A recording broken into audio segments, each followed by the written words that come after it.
দেখলাম যে সোহেল রানা এই স্যামরার ব্যাগ কিছু প্রমাণ স্বরাষ্ট্রমন্ত্রী কইতেছে যে হেয়ার ডিএনএ টেস্ট করতে 48 ঘন্টা সময় লাগবে। তোমার হেয়ার আবার ডিএনএ টেস্ট করার কি আছে আমি তো বুঝলাম না। হেয়ার ডিএনএ টেস্ট করার কি আছে?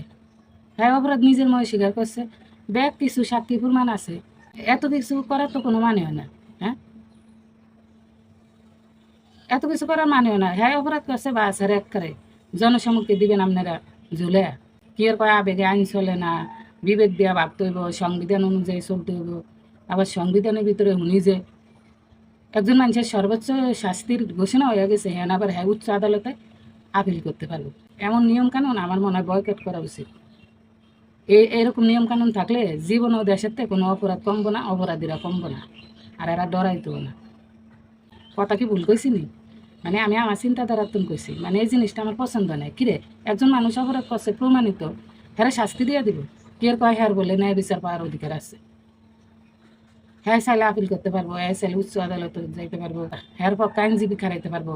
আর কেউ যদি অপরাধীর পক্ষে আইনজীবী হয়ে না খারাইতে চায়, রাষ্ট্র বলে হ্যাঁ আইনজীবী দিব। এটি কোনো কথা? আল্লাহ জানে এটা কী নিয়ম। এই সমস্ত নিয়ম থাকলে সত্যিই কোনো অপরাধ কমতো না, অপরাধ দিন দিন বাইরেই যাবে। এই সমস্ত নিয়ম বয়কট করা হোক, বয়কট করেন। সংবিধানের অনেক কিছু পাল্টান, সংবিধান পরিবর্তন করেন, সংবিধান পরিবর্তন করা জরুরি।